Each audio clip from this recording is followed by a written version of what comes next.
बावनी कला गांव की इस पावन पवित्र धरा पर मेरे समक्ष उपस्थित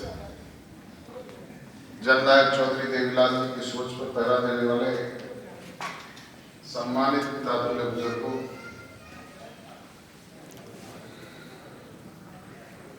माता और बहनों,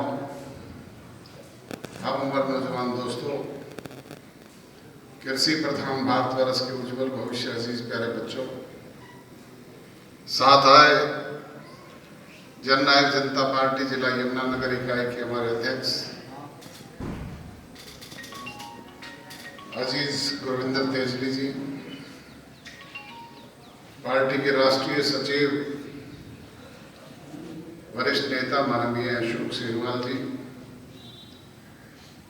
पार्टी की प्रदेश महासचिव और आपके दुख सुख की सेविका माननीय डॉक्टर कुसुम सेरवाल जी, हल्का इकाई के अध्यक्ष भाई संजीव संधू जी, पार्टी के तमाम समर्पित वरिष्ठ सक्रिय कर्मठ और निष्ठावान कार्यकर्ता साथियों, गांव की सरपंच साहिबा काजल राठी जी, उनकी पंचायत के अन्य सदस्यगण, आज बहुत लंबे अंतराल के बाद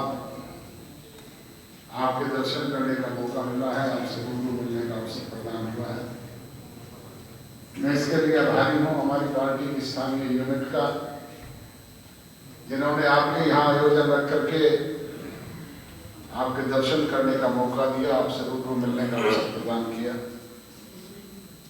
बुजुर्गों, नौजवान दोस्तों, आज से 6 वर्ष पूर्व आपने जीत की धरा पर जननायक जनता पार्टी का गठन किया। लाखों की तादाद में पांडु पिंडारा की धरती पर पहुंच करके एक होनहार नौजवान की पीठ पर हाथ रखा, उसकी हौसला अफजाई की। उसी की बदौलत उसने 9 महीने में पार्टी का नया राजनीतिक संगठन खड़ा नहीं किया। विपरीत परिस्थितियों में 3 चुनाव झेले, कभी जींद का उपचुनाव आया, कभी लोकसभा के चुनाव आए, तो कभी हरियाणा प्रदेश की असेंबली के चुनाव आए। आपका सहयोग, समर्थन, प्यार और आशीर्वाद था, उसी की बदौलत थोड़े से समय में आपने पार्टी को 17.5% वोट दिए और 10 विधायक हरियाणा प्रदेश की असेंबली में चुनकर भेजने का काम किया।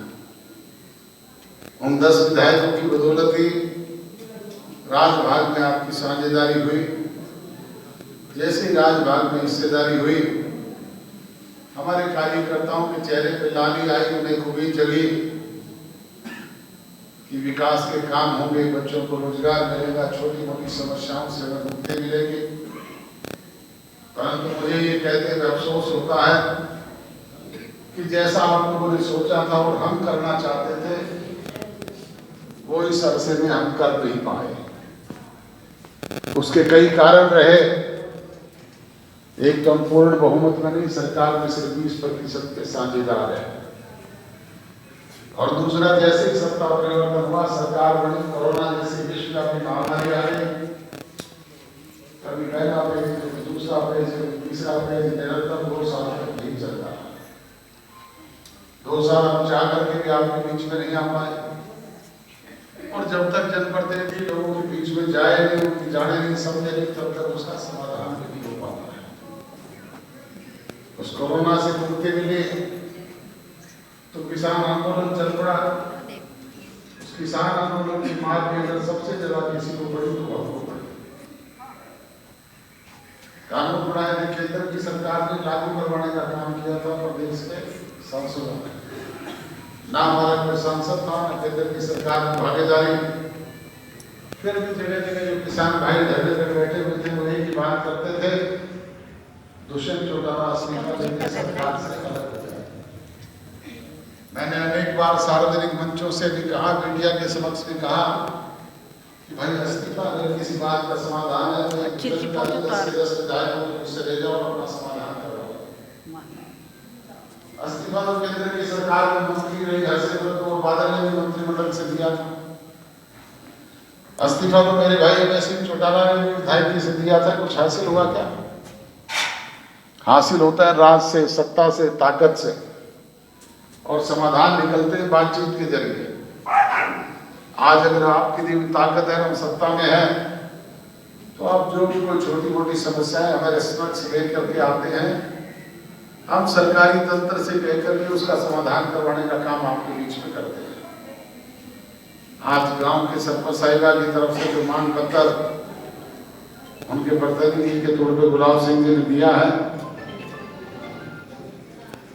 अगर ताकत में है तो ठोक करके दावे से आपके बीच में कह सकता हूं कि इन समस्याओं से आपको निजात दिलाने का काम हरियाणा प्रदेश की सरकार द्वारा करवाया जाए। और अगर ताकत में ना हो तो फिर मेरे जैसे जितने लोग रोज आपके बीच में भाषण झाड़ते घूमे हुए, कोई पूछने वाला है क्या? जो कोई कोर कसर कभी कोताही पिछले समय में रही है, चाहे वो कोरोना की वजह से रही, चाहे कोई किसान आंदोलन की वजह से, चाहे कोई हमारी कमी की वजह से रही, शेष बचे हुए समय में ना केवल उसकी भरपाई करेंगे बल्कि सवाया करके देने का काम करेंगे। और जो कोई कोर कसर कभी कोताही संगठन की दृष्टि से रही है, उसकी भरपाई करने का काम आपने करना है। वो काम ना अकेला अजय सिंह चौटाला कर सकता, ना ये मंच पर बैठे हुए लोग कर सकते, वो आप और हम मिल करके कर सकते हैं। इसलिए आपसे विनती और गुजारिश है कि हर बूथ में एक बूथ योद्धा, हर बूथ में एक बूथ सखी, क्योंकि आजकल माताओं बहनों की 50% की भागीदारी है, और उनके साथ अनुभवी लोगों की टीम खड़ी करें, ताकि निकट भविष्य में जब भी वो अवसर आए तो मजबूत टीम आपकी पार्टी के पक्ष में मतदान करवा करके आपको सत्ता के दहलीज तक पहुंचाने का काम कर सके।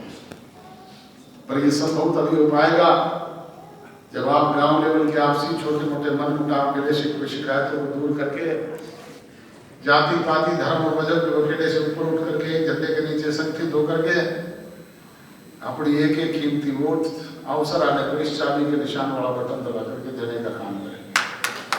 फिर ये चाबी आपके विकास के दरवाजे खोलने का काम भी करेंगे, और ये चाबी हमारे राजनीतिक प्रतिद्वंदी जो तरह तरह की नुक्ताचीनी करते हैं, उनकी जबान पर ताला लगाने का काम भी करेंगे। और ये संभव कभी हो पाएगा जब आपका सहयोग, समर्थन, प्यार और आशीर्वाद मिलेगा। यही कहने के लिए आपके बीच में आया हूँ। आप अपने काम के कीमती समय में से समय निकाल करके आए, मुझ जैसे छोटे से कार्यकर्ता की बात सुनी, जो प्यार भरे फूल आपने भेंट किए, उसके लिए आपका शुक्रगुजार हूँ। आप सबका बहुत बहुत धन्यवाद। जय हिंद।